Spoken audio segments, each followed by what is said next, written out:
దేవునికి స్తోత్రం. మీ అందరికీ వాళ్ళు దయచేసి కూర్చోండి. చాలా సంతోషం. మరి మీరందరూ ప్రతి ఆదివారం దేవుని సన్నిధికి వస్తూ, అలాగే రీసెంట్గా మనకు జరిగిన 1, 2, 3 తారీఖులు కూడా ప్రాముఖ్యంగా ఎంచుకుంటూ దేవుని సన్నిధిని గౌరవించి మీరందరూ వాక్యంలో బలపరచబడుతున్నారు. ఆధారపడి నేను అంతకన్నా దేవుడికి వందనాలు చెల్లిస్తున్నాను. మ్యాక్సిమంగా బుధవారాలు ప్రార్థన కూడికని ప్రాముఖ్యంగా మీరు ఎంచుకోవలసిందిగా మనవి చేస్తున్నాను. నేను కూడా నా సాయి శక్తుల కొన్ని మీటింగ్లు ఇవ్వడం లేదు బయటికి. కారణం మిమ్మల్ని బలపరచడానికి. కనుక ప్రత్యేకంగా మరి నిన్న రాత్రి ఊరది కత్తిగొడ్డు పాలెం అనే ప్రాంతంలో అద్భుతమైన బహిరంగ సువార్త సభ. నిన్న రాత్రి శ్రేష్టమైన వాక్యం అక్కడ అందించి వచ్చాయి. కనుక నిన్న రాత్రి ప్రత్యేకంగా నా వర్తమానం, నీ భవిష్యత్తు నీకు తెలుసా? Do you know your future? కనుక భవిష్యత్తు గురించి చెప్పారు. రాబోయే భవిష్యత్తు ఏంటి? ఇవాళ మనందరం కూడా ఆ మంచి భవిష్యత్తు కోసం ఎదురు చూస్తాం, కానీ తెలీదు ఒకరోజు మన భవిష్యత్తు, ఒకరోజు మరణం ఉంది అనే విషయాన్ని మర్చిపోతాం. సో అది మన భవిష్యత్తు. భవిష్యత్తు ఎంత బాగున్నప్పటికీ, ఎంత ఉన్నతంగా ఉన్నప్పటికీ ఒకరోజు చచ్చిపోతాం. చనిపోతావు అనే భవిష్యత్తు గురించి నీకు తెలుసా? సో చనిపోయిన తర్వాత ఎక్కడికి వెళ్తావు? వెళ్ళే స్థావరాల పేర్లేంటి? కనుక 1 పరదేశు, 2 పాతాళం. విశ్వాసులేమో పరదేశంలో ఉంటారు, అవిశ్వాసులేమో పాతాళంలో. దాని తర్వాత ఏంటి? ఆ తర్వాత నేను గమనించవలసింది, ప్రభు రాకడ ఉంది అనగా అర్థం బ్రతికున్న మనం ప్రభు రాకడలో ఎత్తపడతాం. మరి యేసు ప్రభువుని నమ్ముకొని చనిపోయిన వారిని కూడా దేవుడు వెంట పెట్టుకొని వస్తాడు. వారు సమాధుల్లో ఉండి తిరిగి లెగిస్తారు, అనగా పునరుద్ధానం ఉందని. అప్పుడే 4 విషయాలు భవిష్యత్తు గురించి విన్నాం. మరణం ఉందా, దాని తర్వాత ఒక్కొక్క స్థావరాల్లో మనం నివసించాలా. ప్రభువుని నమ్ముకున్న వాళ్ళు ఒక స్థావరం ఉందండి పరదేశు, నమ్ముకోకపోతే పాతాళం. ప్రభు రాకడ ఉంది. దాని తర్వాత యేసు ప్రభువుని నమ్ముకొని చనిపోయిన వారు తిరిగి లెగిస్తారు. ఇది పునరుద్ధానం. దాని తర్వాత వాళ్ళందరూ పరలోకంలో దేవుడు భయంకర 7 ఏళ్ళు విందు జరుగుతుంది, బీమా సీట్ జడ్జిమెంట్ జరుగుతుంది, తీర్పు ఉన్నాయి, బహుమానాలు ఉన్నాయి. దాని తర్వాత మళ్ళా మనం 7 సంవత్సరాలు ఈ భూమి మీద శ్రమ దినాలు ఉన్నాయి. దాని తర్వాత భవిష్యత్తు ఏంటంటే, మనం అందరం ప్రభు అయిన యేసు క్రీస్తుతో కూడా మరలా భూమి మీదకి 2వ రాకడలో వస్తామని. 2వ రాకడ జరుగుతుంది. దాని తర్వాత అర్మగిద్దోన్ యుద్ధం జరుగుతుంది, భయంకరమైన యుద్ధం. ఆ ప్లేస్ పేరు హర్మగిద్దోన్ అనే పేరు కనుక ప్రకటన గ్రంథంలో చదువుతాం. కనుక ఆ ప్లేస్ పేరుని బట్టి అర్మగిద్దోన్ యుద్ధం అని అంటాం. దాని తర్వాత 1000 ఏళ్ళ పరిపాలన ఉంది. 1000 ఏళ్ళ పరిపాలన తర్వాత మరి వైట్ థ్రోన్ జడ్జిమెంట్ ఉంది, అనగా అర్థం ధవల సింహాసనం తీర్పు. దాని తర్వాత క్రొత్త ఆకాశం, క్రొత్త భూమి. ఇది దేవుని బిడ్డలకి ముందు ఉన్న భవిష్యత్తు.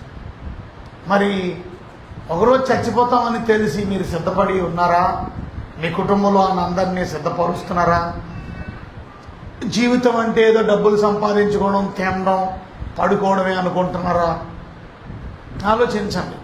జీవితం అంటే కేవలం కష్టపడి, అలాగే పని చేసుకొని 4 డబ్బులు సంపాదించుకొని తిని పడుకోవడం కాదు జీవితం అంటే. ఇంకా ఈ లోకాన్ని మనం విడిచిపెట్టిన తర్వాత కూడా జీవితం ఉందని కనుక దానికోసం మనం సిద్ధపడాలి.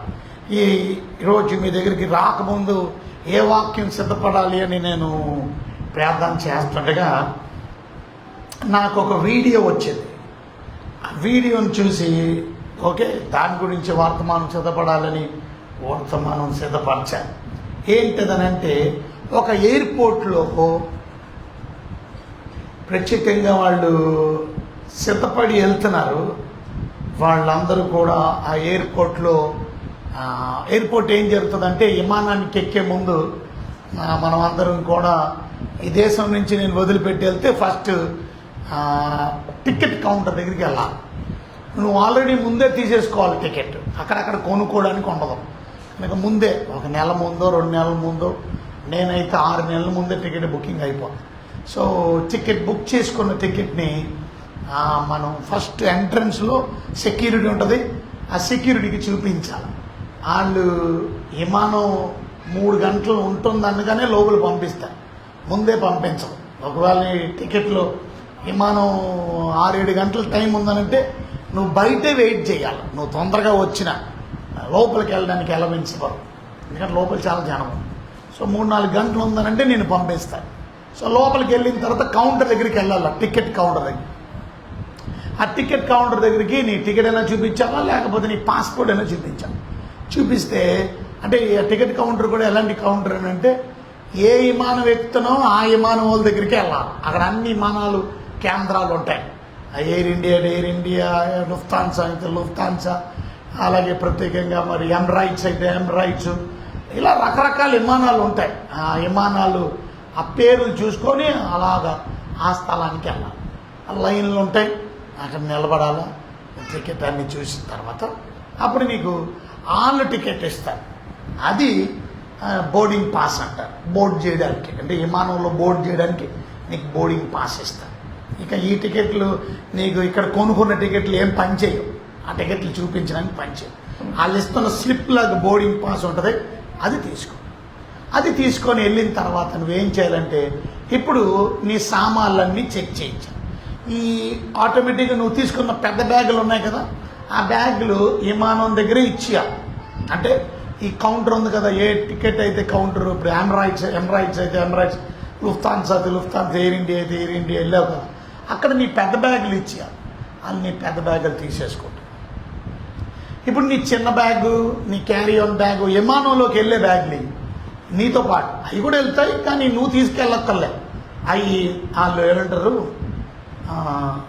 వాళ్ళ పేరేంటి, ఎయిర్ ఇండియా, అదే ఆ విమానం సంస్థ వాళ్ళు తీసుకెళ్తారు. కానీ నువ్వు మాత్రం ఈ బ్యాగులు తీసుకెళ్ళినప్పుడు విమానంలోకి వెళ్తున్న బ్యాగులు కనుక చాలా జాగ్రత్తగా నువ్వు అక్కడ ఏం చేయాలంటే వారు చెక్ చేస్తారు. ఆ చెక్ చేసినప్పుడు ఏం చేయాలంటే ఆ బ్యాగ్ తీసుకొని నువ్వే దాన్ని లేపి ఆ చెకింగ్ మిషన్లోకి వెళ్ళడానికి అక్కడ కౌంటర్ దగ్గర పెట్టాలి. వాళ్ళు ముందే అడుగుతారు ఏమనంటే, మీ బ్యాగ్లో కంప్యూటర్లు ఏమైనా ఉన్నాయా, లేక ల్యాప్టాప్లు, దాని లేకపోతే ఫోన్లు ఏమైనా ఉన్నాయా, ఇవన్నీ బయటికి తీశారు. ఆఖరికి నీ బెల్ట్ ఉన్నా నీ బెల్ట్ కూడా ఓడదు, ఇది ప్యాంట్ జారిపోద్ది అన్న కూడా అది సంబంధం లేదు కనుక నీ బెల్ట్ కూడా తీయాలి. కొన్ని మన కేంద్రాల్లో అయితే నీ బూట్లు కూడా తీసేయాలి, లేకపోతే బూట్లు చెక్కించాలి. దాని తర్వాత ఏం చేయాలంటే ఇవన్నీ ఎదురు, ఆఖరికి నీ ఎలక్ట్రానిక్ వాచ్ అయితే నీ వాచ్ కూడా తీసేయాలి. ఇంకేదన్నా టోపీ ఉంటే టోపీ తీసేయాలా, జర్కిన్ ఉంటే జర్కిన్ తీసేయాలా, ఉడి ఉంటే ఉడీలు తీసేయాలా, లేకపోతే కోట్ ఉంటే కోట్ తీసేయాలా, అవన్నీ వేసేయాలి. అందులో అవన్నీ నల్ల తెరకుండా వెళ్ళి అవతలకి వస్తాయి. ఇప్పుడు మళ్ళీ నువ్వేం చేయాలా, అటు పక్క వెళ్ళకుండా నువ్వేం చేయాలంటే, నువ్వు ఇటు వెళ్ళి నువ్వు చెక్కింగ్ కొండ వెళ్ళాలి. నువ్వు హ్యాండ్స్ అప్ లాగా నువ్వు చేతుల పైకి ఎత్తే నిన్ను చెక్ చేస్తారు. కొన్నిసార్లు మిషన్లే చెక్ చేస్తాయి. మిషన్ చెక్ చేసిన తర్వాత ఓకే అయితే పంపిస్తారు. మిషన్ చెక్ చేసిన తర్వాత వాళ్ళకి అనుమానం వస్తే మరలా వాళ్ళు మెటల్ డిటెక్టర్ పెట్టి చెక్ చేస్తారు. దాని తర్వాత నీ సామాన్లు తెచ్చుకో. అలాగా ఈ చిన్న ట్రాలీ పట్టుకొని వెళ్తుండగా విమాన కేంద్రంలో జరిగిన విషయం ఏంటంటే, ఇక్కడ మనం చూస్తే, నేను చూపిస్తాను, ఇది జస్ట్ చిన్న వీడియో మీకు కనపడుతుంది అనుకుంటాను. సో ఇక్కడ మీకు చూస్తే వీళ్ళు వెళ్తున్నారు, ఇలాగ వెళ్తున్నారు. ఈ వ్యక్తి చూస్తే చూసారా, మళ్ళీ చూపిస్తాను చూడండి. ఈ వ్యక్తిని గమనించండి, నల్ల వ్యక్తిని చూస్తూ ఉంటుండగానే సడన్గా మాయమైపోయాడు. ఈ అమ్మాయి గొడవ చేస్తుంది, ఏంటి వెళ్ళిపోయాడని అల్లరల్లరి చేస్తుంది. ఈ అమ్మాయి ఎక్కడికి వెళ్ళిపోయాడో తెలియదా. మళ్ళీ చూడండి, చూస్తూ ఉంటుండగానే ఆ అబ్బాయి ఎదరున్నోడు ఉన్నాడు, వెనకాల ఉన్నోడు ఉన్నాడు, కానీ ఈ కుర్రాడు అగ్గ మాయమైపోయాడు. మళ్ళీ పెడతాను. ఆ చిన్న వీడియో నాకెంతో చూసారా, మళ్ళీ కనబడుతుంది మీకు. సో చక్కగా మాయమైపోయింది. అప్పుడు నాకు అర్థమైంది రాప్చర్ అనేది, రాకడ అనేది ఎలా జరుగుతుంది. సో ఇలాగా టక్ టక్ మాయమైపోతుంటారు మాట. సో ఇది ఏ క్షణమైనా రావచ్చు. యేసు ప్రభు వచ్చినప్పుడు ప్రభువు చెప్తున్న మాటలు ఇవన్నీ కూడా రెప్పపాటున. లెట్స్ ఓపెన్ అవర్ బైబిల్ చూద్దాం. ఇప్పుడు ఓపెన్ చేద్దాం. మొదటి కొరింథీయులకు రాసిన పత్రిక, కొరింథీయులకు రాసిన మొదటి పత్రికలో మనం చదివితే 15వ అధ్యాయం, కొరింథీయులకు రాసిన మొదటి పత్రిక 15వ అధ్యాయంలో మనం చూస్తే 51వ వచనం. ఇదిగో మీకు ఒక మర్మం చెప్తున్నాను, మీకు ఒక మర్మం తెలుపుచున్నాను. మనమందరం నిద్రించము కానీ నిమిషములో ఒక రెప్పపాటున కడబోరం రోగగానే మన అందరం మార్పు పొందుదము. బోరం రోగును అప్పుడు అక్షయులు, అప్పుడు మృతులు అక్షయులుగా లేపబడుదురు, మనము మార్పు పొందుదము. ఇది మన మొదటి దెస్సలోనికీయులకు రాసిన పత్రిక చదువుదాం. మొదటి దెస్సలోనికీయులకు రాసిన పత్రిక 4వ అధ్యాయము మనం చూస్తే 16వ వచనం. ఆర్భాటంతోను ప్రధాన దూత శబ్దంతోను దేవుని బోరతోను పరలోకము నుండి ప్రభువు దిగి వచ్చింది. క్రీస్తునందుండి మృతులైన వారు మొదట లేతురు. ఆ మీదట సజీవులమై నిలుచుండు మనము వారితో కూడా ఏకముగా ప్రభువుని ఎదుర్కొనుటకు ఆకాశ మండలమునకు మేఘముల మీద కొనిపోబడుదుము. చూసారా, ఇది జరగలేదు, ఇంకా ఇది జరగబోతుంది. మనమందరం కూడా రెప్పపాటున ప్రభు రాగానే మేఘాల మీదకి కొనిపోబడతాం. ఇదే ర్యాప్చర్ అంటారు, దీన్నే రాకడ అంటారు. మరి ఇది జరిగే సమయం చాలా దగ్గర వస్తున్న సమయంలో ఇక్కడ కూర్చున్న మీరందరూ, ఈ వాక్యాన్ని వింటున్న మీరందరూ ఎంతమంది రేపు ప్రభు రాకడికి సిద్ధపడతారు? అక్కడ చూస్తే ఎదరో ఒక వ్యక్తి ఉన్నాడు, ఎదరు ఇంకా చాలామంది ఉన్నారు, వెనకాల వ్యక్తి ఉన్నారు, కానీ ఈ ఒక్క వ్యక్తే వెళ్ళిపోయాడు. ఎందుకని ఒక వ్యక్తి వెళ్ళిపోవడం ఏంటి? మిగతా వాళ్ళే. అనగా ఇక్కడ మనం గమనించవలసింది ఏంటంటే ప్రభు రాకడికి భూమి మీద ఉన్న వాళ్ళందరూ వెళ్ళిపోరు. భూమి మీద ఉన్న వాళ్ళందరూ ప్రభు రాకడికి ఎత్తబడరు. కేవలం ఆయన బిడ్డలైనటువంటి వారు మాత్రమే. ఇక్కడ రాసిన మాట మనం చదువుతాం. మొదటి దెస్సలోనికీయులకు రాసిన పత్రికలో 17వ వచనం. ఆ మీదట సజీవులమై నిలుచుండి మనము 16 నుంచి చదువుతున్నాం. ఆర్భాటంతోనూ ప్రధాన దూత శబ్దంతోనూ దేవుని బోరతోనూ పరలోకం నుండి ప్రభువు దిగి వచ్చును. క్రీస్తునందుండి మృతులైన వారు మొదట లేదు. అంటే ఎవరు లేస్తున్నారు అని అంటే క్రీస్తునందు ఉన్నవారు. క్రీస్తునందు ఉన్నవారు. ఇవాళ ఎంతమంది క్రీస్తునందు ఉన్నారు? ఇవాళ నేను ఒక వీడియో చూశాను. ఆ వీడియోలోని ఒక వ్యక్తి సాక్ష్యం చెప్తున్నాడు ఒక అన్యుడితో. ఏమని అని అంటే అతను దేవుని బిడ్డంట, దేవుడితో నడిచాడు. అతను చిన్నప్పుడే అతను క్రైస్తవుడిగానే జీవించాడు. వాళ్ళ ఫ్యామిలీ మెంబర్స్ అందరూ క్రిస్టియనే. వాళ్ళ చుట్టాల్లోనే అనేక మంది పాస్టర్లు ఉన్నారంట. ఆయన కూడా మరి వాళ్ళ అమ్మ కూడా ఇవాంజలిస్ట్ అంట, సువార్థికురాలంట. వింటున్నారా మీరు? కనుక అన్ని బాగానే చెప్పాడు. కానీ ఇప్పుడు అంటున్నాడు, నేను యేసు ప్రభుని వదిలేసి ఒక 9 నెలలు అయిందని కరుణాకర్ సుగుణ అనే ఒక వ్యక్తితో ఇంటర్వ్యూ ఇస్తే చెబుతున్నాడు. ఆయనది ఒక ఆర్గనైజేషన్ పెట్టాడు. ఆ ఆర్గనైజేషన్లో క్రైస్తవుల మీద ఎప్పుడు కూడా ఆయన వ్యతిరేకంగా మాట్లాడతాడు. అలాంటి వ్యక్తి దగ్గరికి వెళ్ళి అతను టైటిల్ పెట్టుకున్నాడు, ఐఎమ్ అన్ అన్బిలీవర్, నేను అవిశ్వాసిని.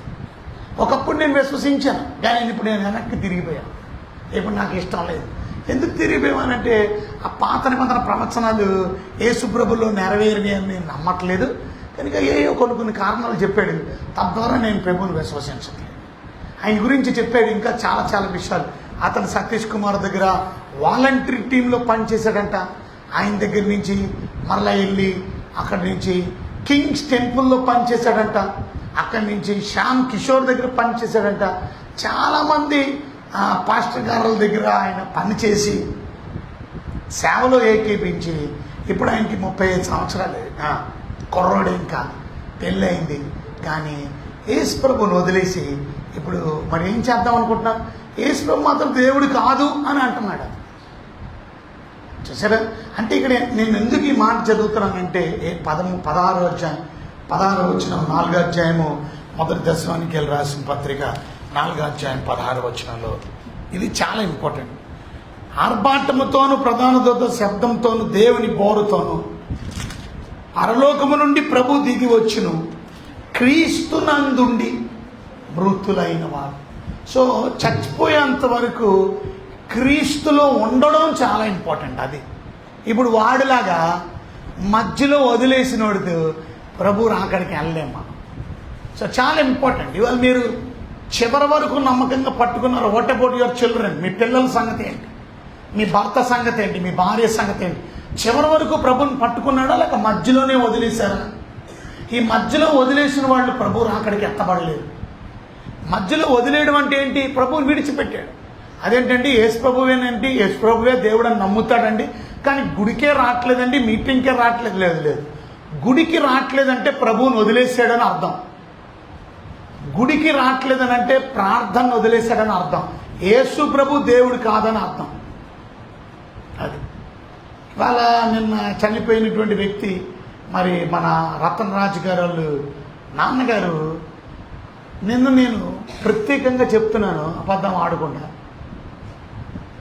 ఆయన సమాధి దగ్గర వాక్యం చెప్దామని నేను బైబిల్ తీసి వాక్యం మాట్లాడుతుంటే ఒక వ్యక్తి తాగేసి ఉన్నాడు.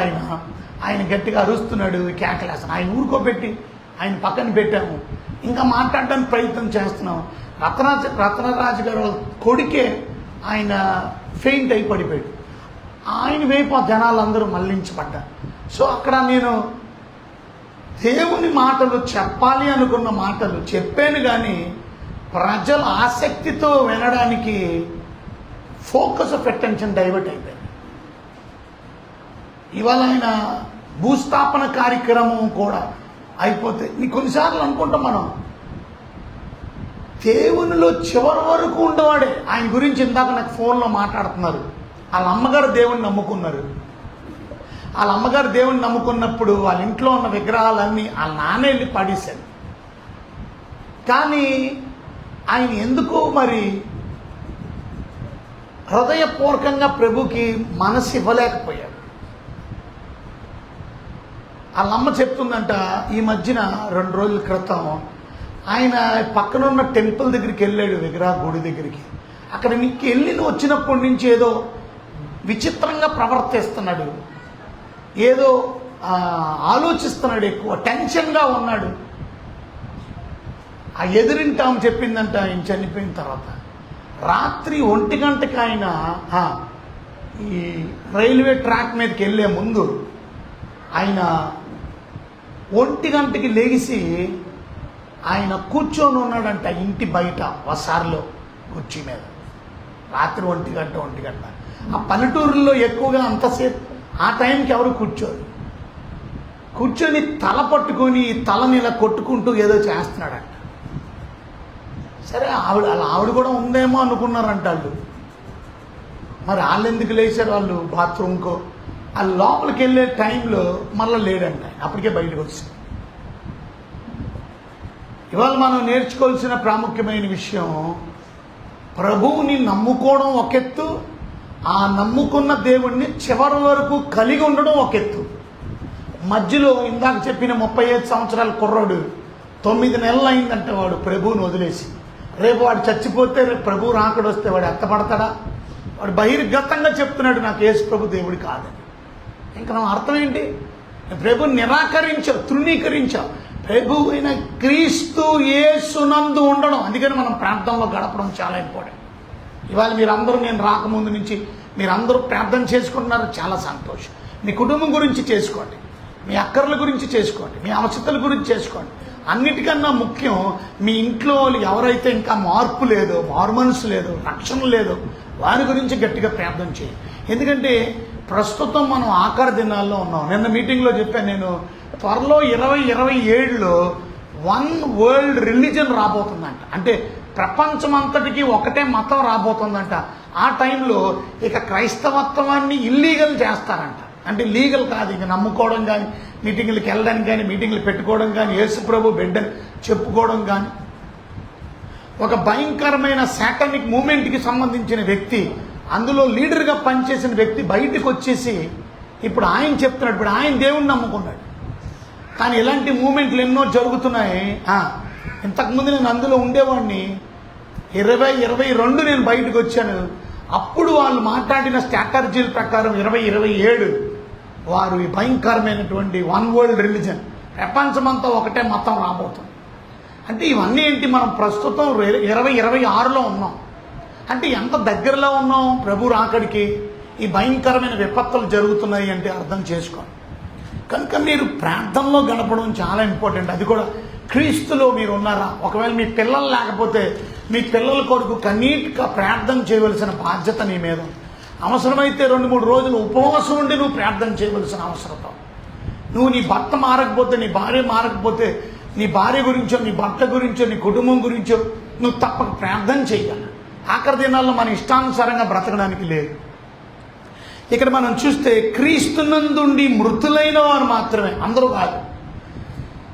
ఇంకా మనం చూస్తే 14వ వచనం కూడా, 4వ అధ్యాయం 14వ వచనం, యేసు మృతి పొంది తిరిగి లేచిన మనం నమ్మిన అదే ప్రకారము యేసు నందు నిద్రించిన వారు. మళ్ళా ఇందాకేమో క్రీస్తు నందు, ఇక్కడ యేసు నందు.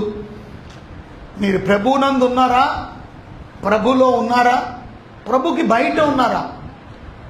అందుకనే బైబిల్ చెప్తుంది, క్రీస్తు యేసు నందు ఉన్నవారికి ఏ శిక్షా విధి లేదు. సో ఇవాళ మనం క్రీస్తులో ఉంటే మీరు ధన్యులు. క్రీస్తులో లేకపోతే మీరు ప్రమాదంలో ఉన్నారు. రక్షించబడిన వారు క్రీస్తులో ఉన్నారు. వారిని దేవుడు భద్రంగా కాపాడుతాడు. ఈ లోకంలో మీకు కావలసినవి ఇస్తాడు. మొదట మీరు నీతిని ఎదుగుతున్నారు కాబట్టి, మొదట మీరు రాజ్యాన్ని ఎదుగుతున్నారు కాబట్టి, మొదట మీరు ప్రార్థన వాక్యం ఎదుగుతున్నారు కాబట్టి, మీకేది కావాలో దేవుడు ఇస్తాడు. మీకేది కావాలో దేవుడు అనుగ్రహిస్తాడు. చూసారా, ఇప్పుడు బుల్లిబాబు నా దగ్గర మొన్న వచ్చి ప్రార్థన చేయించుకున్నాడు. అయ్యగారు లెటర్ కోసం ప్రార్థన చేయండి, ఇంకో కంపెనీలో చేరుతాను. మరలా వచ్చి అడిగాడు, అయ్యగారు ఇంకా రాలేదు కానీ మరలా ప్రార్థన చేయండి. దేవుడి మీద ఆధారపడ్డాడు ఆయన కానీ, లావిడి కానీ, కుటుంబం కానీ. నిన్న మీటింగులకు వచ్చాడు 1, 2, 3 తారీఖులు. ఆ మీటింగుల్లో నాతో ప్రార్థన చేయించుకొని అన్నాడు, అయ్యగారు మీరు ప్రార్థన చేసినట్టు. వచ్చేసింది, లెటర్ కూడా వచ్చేసింది. ఇప్పుడు నేను జాయిన్. ప్రస్తుతం నాకున్న జీతం మీద ఇంకొక దగ్గర 7-8 వేల రూపాయలు పెరిగినాయి. ఇవాళ దేవుడు తన బిడ్డలకు కాపాడుతాడు, తప్పక అవసరతలు సాయం చేస్తాడు. కానీ ముందు మీరు ఆయన నీతిని, రాజ్యాన్ని వెతకండి. ముందు మీరు దేవుళ్ళో ఉన్నారా లేదా అనే దాని గురించి చూసుకోండి. మీరు భక్తిలో ఉన్నారా లేదా, ప్రభువులో ఉన్నారా లేదా, దాని గురించి మీరు ప్రార్థన చేయండి. ఆ ప్రభు రాకడ కొరకు ఎదురు చూడాలి. చూడండి, తీతుకి రాసిన పత్రికలో మనం చదివితే, తీతుకి రాసిన పత్రిక 2వ అధ్యాయం, తీతుకి రాసిన పత్రిక 2వ అధ్యాయంలో మనం గమనిస్తే దేవుని వాక్యంలో నుంచి 13వ వచనం, తీతుకి రాసిన పత్రిక 2వ అధ్యాయం 13వ వచనం నేను చదువుతాను. చూడండి బైబిల్లో, అనగా మహాదేవుడు మన రక్షకుడునైన యేసుక్రీస్తు మహిమ యొక్క ప్రత్యక్షత కొరకు ఎదురు చూసారా? యేసుక్రీస్తు యొక్క ప్రత్యక్షత కొరకు ఎవరైనా, మహాదేవుడైన ఎవరైనా మన రక్షకుడైన ఆ యేసుక్రీస్తు యొక్క ప్రత్యక్షత కొరకు, ఆయన రాకడ కొరకు. ప్రత్యక్షత అంటే ఏంటి? ఆయన రాకడ, ఆయన కొరకు ఎదురు చూచుచు ఈ లోకములో స్వస్థ బుద్ధితోను, నీతితోను, భక్తితోను బ్రతుకుచుండవలెనని మనకి బోధించుచున్నది. చూసారా ఎలా బ్రతకాలి? మరి మన ఇష్టం వచ్చినట్టు బ్రతకూడదని అర్థం, మన ఇష్టం వచ్చినట్టు జీవించకూడదని అర్థం. చూసారా, దేవుని బిడ్డలైనటువంటి మనం స్వస్థ బుద్ధితో బ్రతకాలి. అందరూ చెప్పండి, కొంచెం గట్టిగా చెప్పండి. మా స్వస్థ బుద్ధి అంటే ఏంటి? మంచి బుద్ధి అంటే ఏంటి?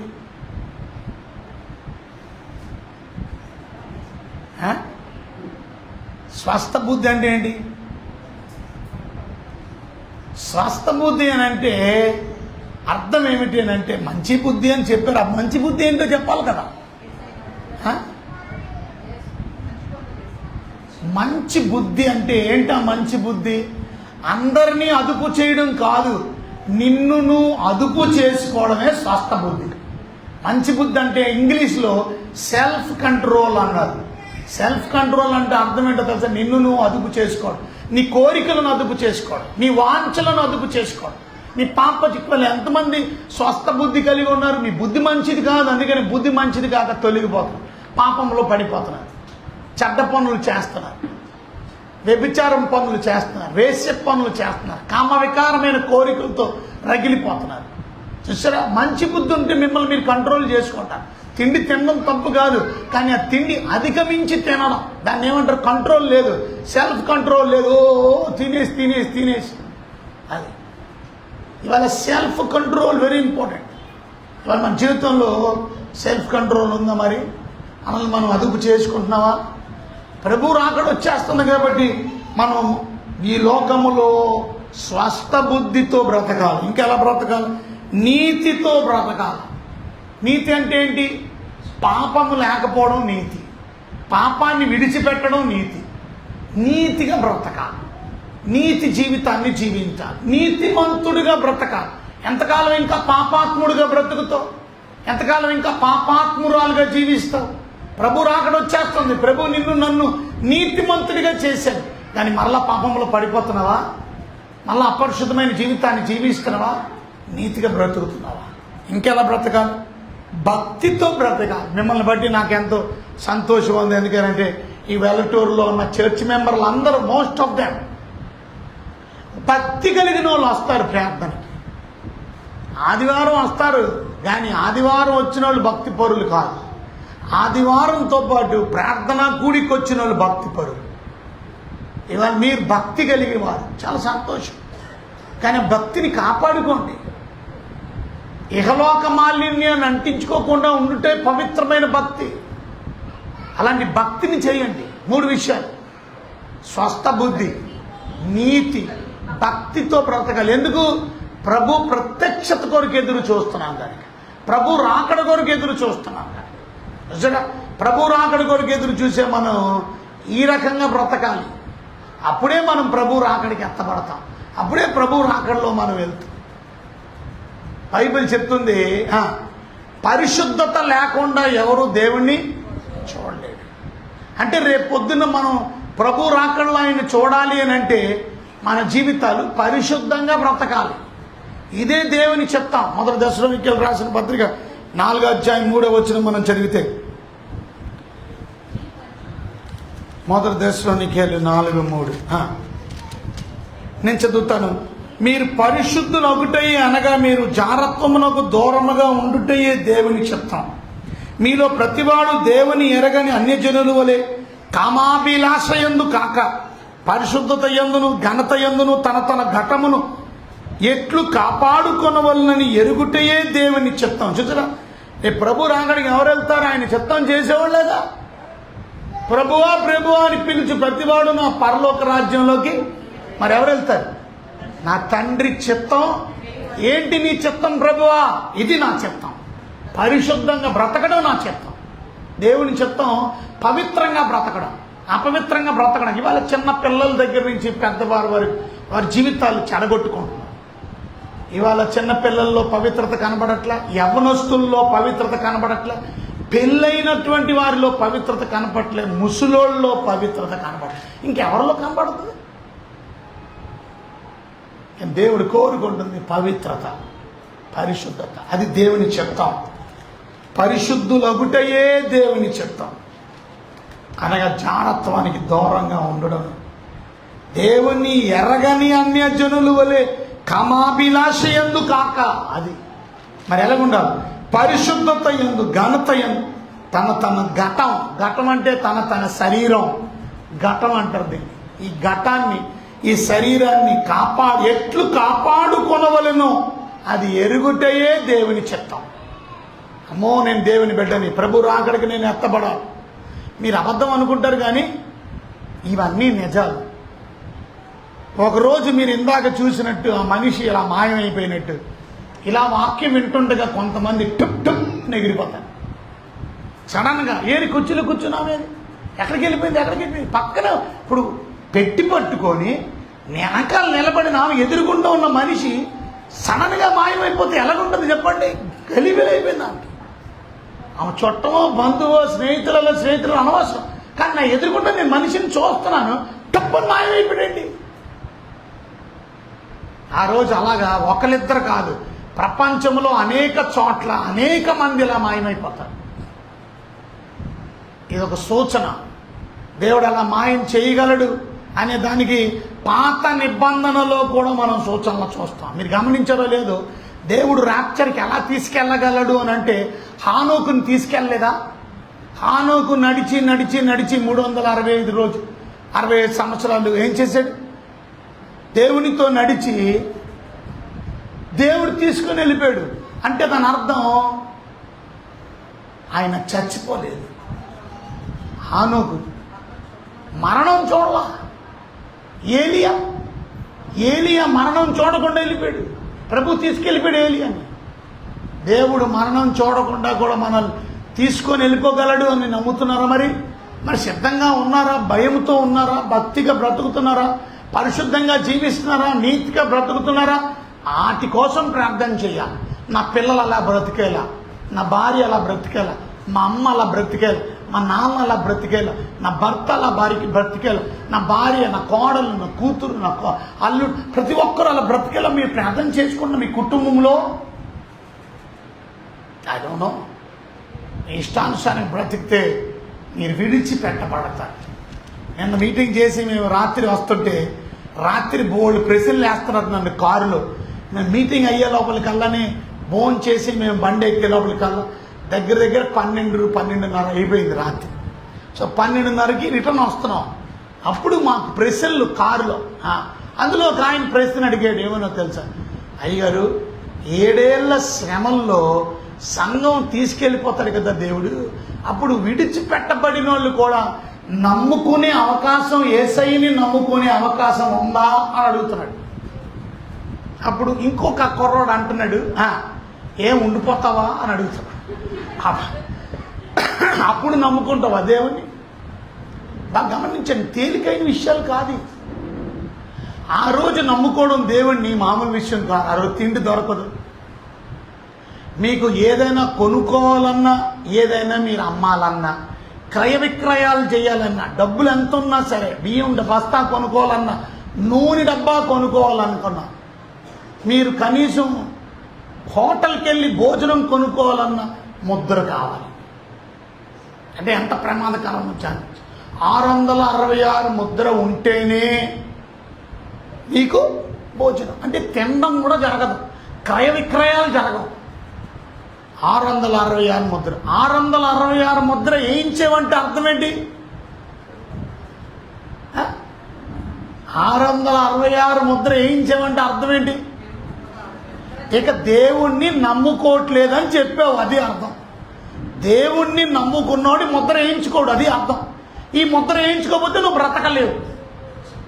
ఈ ముద్ర వేయించుకోకపోతే నీకు భోజనం దొరకదు, క్రయ విక్రయాలు జరగవు. ఏదైనా టాబ్లెట్ జ్వరం వచ్చి పారాసెటమాల్ కోసం 10 రూపాయలు ఇస్తే స్ట్రిప్ వస్తుంది, కానీ నువ్వు 100 రూపాయలు ఇచ్చినా ఇవ్వడం, 1000 రూపాయలు ఇచ్చినా ఇవ్వడం, 1,00,000 రూపాయలు ఇచ్చినా ఇవ్వడం. నీ దగ్గర 1 కోటి రూపాయలు ఉన్నా అది ఇచ్చి నాకు మాత్రం ఇరా బాబు అంటే ఇవ్వడం. ముద్ర కావాలి, లేకపోతే వాడిని అరెస్ట్ చేస్తా, వాడిని భయంకరంగా హింసించి చంపేస్తా. కనుక అలాగే ఇవ్వకూడదు. ఇవన్నీ ట్రాకింగ్ అవుతాయి సీసీ కెమెరాల్లో మొత్తం అంతా. అంత్యక్రీస్తు పరిపాలనలో జరుగుతాయి. అంటే మీరు గమనించండి ఎంత భయంకరం. ఒకవేళ ముద్ర వేయించుకున్నావు అని అంటే అర్థం ఏంటి? నాకు యేసయ్య అక్కర్లేదని చెప్పేశావు. ముద్ర వేయించుకోకుండా ఉండగలిగితే ఆ సమయంలో ఆ క్రూర మృగానికి నమస్కారం చేయట్లేదని అర్థం, వాడి మాట నేను వినట్లేదని అర్థం. నేను ప్రభువు బిడ్డని, అవసరమైతే ఆకలితో చచ్చిపోతాడు వాడు. అది అంత ఈజీ కాదు ఆ దినాల్లో ప్రభువుని నమ్ముకోవడం. కానీ అయినా ఆ దినాల్లో చాలామంది నమ్ముకుంటారు ప్రభు కొరకు. కానీ ఈజీ కాదు ఒకవేళ నువ్వు ఉండిపోతే. ఎందుకు ఆ బాధ? ప్రార్థన చేసుకోండి. ఇవాళ మీరు మీ కుటుంబం అంతా దేవుని రాజ్యానికి కొరకు సిద్ధపడండి. ఆ దినం ప్రభు వచ్చినప్పుడు లూకాసు వార్త 21వ అధ్యాయంలో మనం చదివితే, లూకాసు వార్త 21వ అధ్యాయం 36వ వచనం. లూకాసు వార్తలో 21వ అధ్యాయం 36వ వచనం నేను చదువుతాను, చూడండి జాగ్రత్తగా మీరు ఆలకిస్తే. కాబట్టి మీరు జరగబో వీటి నల్లను చూసారా తప్పించుకొని మనిషి కుమారుని ఎదుట నిలవబడుటకు శక్తి గలవారగునట్లు ఎల్లప్పుడూ ప్రార్థన చేయించు మెలకువగా ఉండండి. ప్రభు రాకడికి మీరు ఎలా సిద్ధపడాలి? మెలకువగా, పాపం లేకుండా పరిశుద్ధంగా జీవిస్తూ ప్రార్థనలో గడపాలి. ఆధ్యాత్మికమైన మెలకువతనం ఉండాలి. నిద్రపోకూడదని అర్థం కాదు. ఆత్మీయంగా మెలకువగా మీరున్నారా? ప్రార్థన చేసుకుంటున్నారా? ఆ దినం ప్రభు రాకడ ఎలాగొస్తుందంట? భూమి మీద నివసించు వారు అందరి మీదకి అకస్మాత్తుగా వచ్చును. 35లో ఆ దినం ఎలాగొస్తుందంట? భూమి మీద నివసించే వారికి అకస్మాత్తుగా వచ్చింది. కాబట్టి మీరు వీటిని తప్పించుకుని మనిషి కుమారుని ఎదుట నిలబడ్డకు శక్తి గలవారగునట్లు ఎల్లప్పుడూ ప్రార్థన చేయాలి. అమ్మా అయ్యా వింటున్నారా?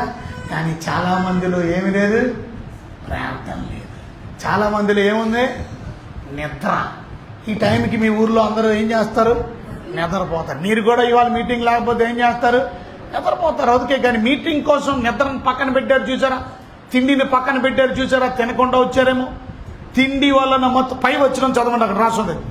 ఇవాళ అక్కడే 34 మీ హృదయం ఒకవేళ తిండి, మత్తు, కొంతమంది విచారం, రేపటి గురించి విచారం, పిల్లల గురించి విచారం, అప్పుల గురించి విచారం, ఐహిక విచారము వలనను అది మందముగా ఉన్నందున ఆ దినం అకస్మాత్తుగా మీ మీదకి ఉరి వచ్చినట్లు రాకుండా ఎంతమంది జాగ్రత్తగా ఉన్నారు? ఎంతమంది అకస్మాత్తుగా మీ మీద కోసం మెలకువగా ఉన్నారు? అమ్మా వింటున్నారా? ఏమని చెప్పు, లేచి నిలబడి పడుకోవడానికి వచ్చారు. చెప్పు. మొదటిది ఫస్ట్ బెంచ్ చెప్పు. ప్రభు రాకడికి ఎలా సిద్ధపడాలి? మొదటిది అది. 2 ఫస్ట్ ఏం చెప్పారు? కొంచెం చెప్పండి. ఫస్ట్ ఏం చెప్పారు?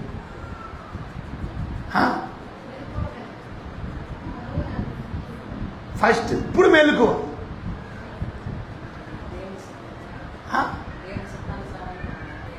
Very good. దేవుని చిత్తానుసారంగా. ఏంటి దేవుని చిత్తం?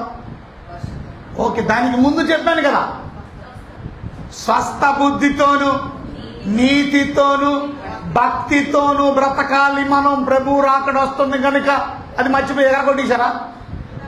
దాని తర్వాత పరిశుద్ధత. అది ఇది మనం నేర్చుకోవాలి అన్నీ.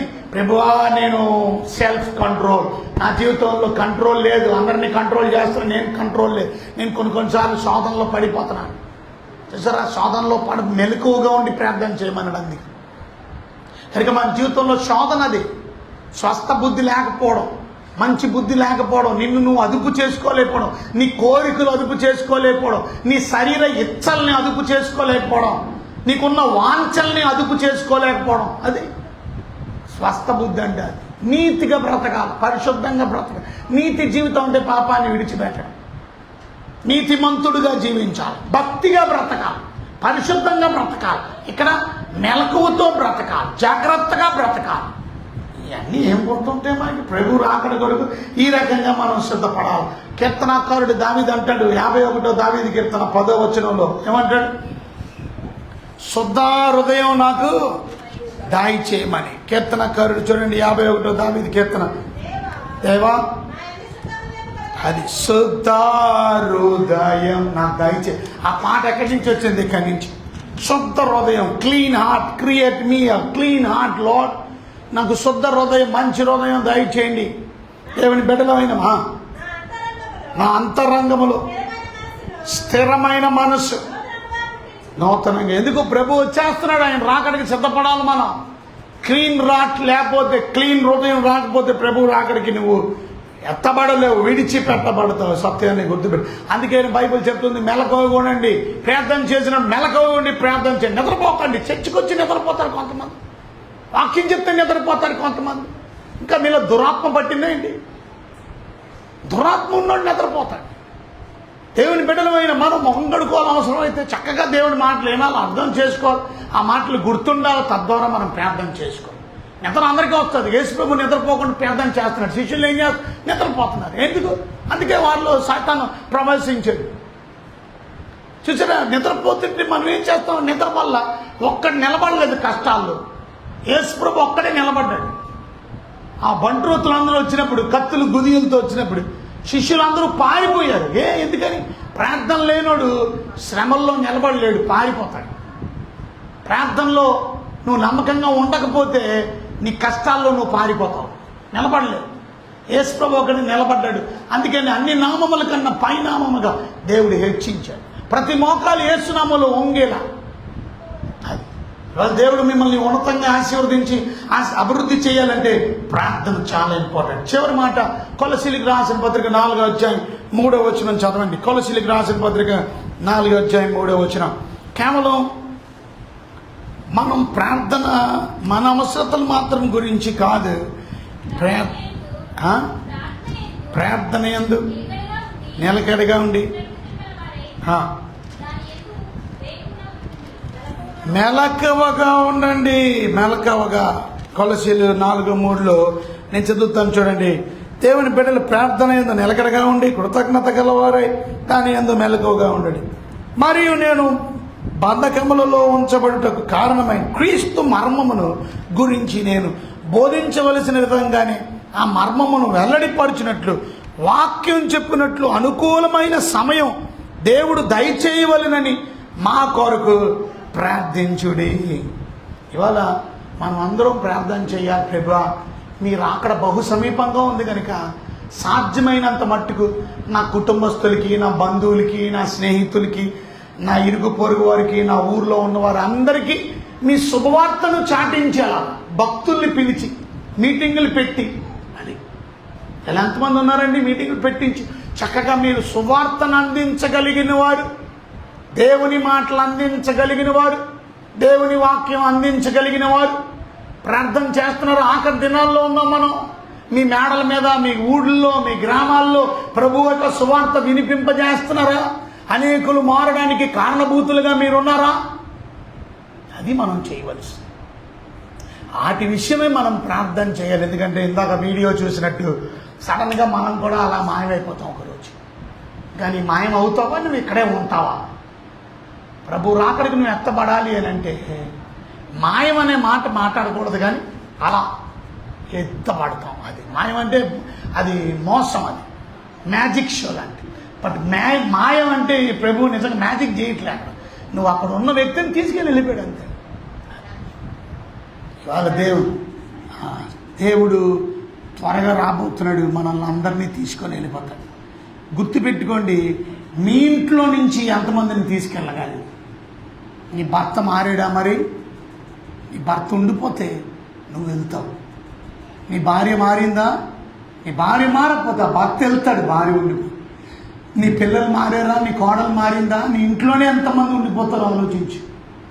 మీ ఊరిలో ఎంతమంది ఉండిపోతారు? నీ కాలనీలో, మీ ఇంటి పక్కన. వాళ్ళకి చెప్పవలసిన బాధ్యత మీ మీద. ఇంకా 5-6 విషయాలు విన్నాం. దేవుని బిడ్డలంగా ప్రభు రాకడి కొరకు మనం ఎలా సిద్ధపడి ప్రార్థన చేయాలంటే, ప్రభువా నేను మంచి బుద్ధి కలిగి, స్వస్థ బుద్ధి కలిగి, నీతిగా జీవించి, నేను భక్తిగా పరిశుద్ధంగా జీవించి, అంత మాత్రమే కాదు, ఇంకోటేంటి, మెలకువగా ఉండి, అలాగే 6వది తప్పక శుభవార్తను ఇతరులకి చాటించి, దేవుని వాక్యాన్ని ప్రకటించి, నేను అక్కడి కొరకు నేను సిద్ధపడతాను.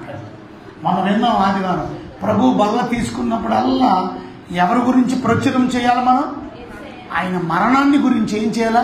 ప్రచురం చేయాలి. ప్రభు బల్ల తీసుకుంటున్నాం అంటే అర్థం ఆయన మరణాన్ని గురించి, నీ కొరకు నా కొరకు లోకానికి వచ్చాడని చెప్పకుండా ఉండకూడదంట. మనం తప్పక చెప్పాలి.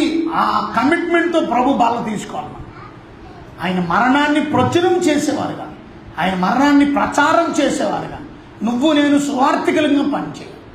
ప్రభు ఆ విధంగా నేను జీవించడానికి సహాయం చేయండి నాయన అని మీరు ప్రార్థన చేసుకొని సెలవు తీసుకుందాం. లేచి నిలబడండి, ప్రార్థన చేసుకుందాం. నీకు అమ్మగారు వచ్చి మనల్ని ప్రార్థనలో నడిపిస్తారు. ఈ విషయాల గురించి దేవుని సన్నిధిలో మీరు ప్రార్థన చేసుకోండి. అందరూ కళ్ళు మూసుకోండి, అందరూ లేచి నిలబడండి, ప్రభుతో మాట్లాడండి. ప్రభువా, నీ రాకడ బహు సమీపంగా ఉంది. నేను సిద్ధపాటు కలిగి మంచి బుద్ధితో, ఆ మంచి బుద్ధి నాకు దయచేయండి. నీతితో నన్ను నీతిమంతుడిగా చేశారు, రక్షించారు. ఆ నీతిగా ఎంతో భక్తితో బ్రతకడానికి. భక్తి తగ్గిపోతుంది ఈ మధ్యన. భక్తితో బ్రతుకులా, పరిశుద్ధంగా జీవించులా, పరిశుద్ధంగా బ్రతకులాగా నాకు సహాయం చేయి.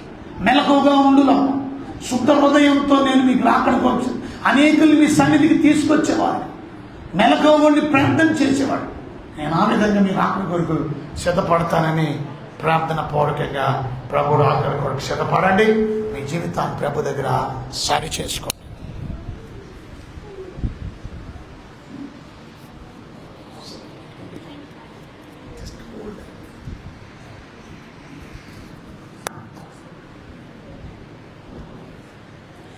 ప్రార్థన చేసుకుందాం అండి. పరిశుద్ధురా, ఘనమైన రాజా, మీ ఘనమైన ఉన్నతమైన మహోన్నతమైన నామానికి వందనాలైనా స్తోత్రాలు. పరిశుద్ధ ఆలయంలో చేరినైనా మిమ్మల్ని స్తుతించడానికి, గణపరచడానికి ఈ రాత్రికాల సమయంలో నాయన మీ సన్నిధిలో తండ్రి మా మనవులు తండ్రి నాయన మొరపెట్టుకుంటానికి ఇచ్చిన కృపను బట్టి వందనాలు. ఇంతవరకు నాయన మీ శ్రేష్టమైన మాటల ద్వారా మా ఆత్మీయ జీవితాన్ని బలపరిచిన దేవా, మమ్మల్ని తండ్రి మీ బిడ్డలుగా చేసుకున్న విధానాన్ని బట్టి క్రీస్తు నందున్న వారుగా మమ్మల్ని చేసినందుకై మీకు వందనాలు, స్తోత్రాలు. ఆయన క్రీస్తు నందున్న వారికి ఏ శిక్షా విధి లేదు నానయ్య.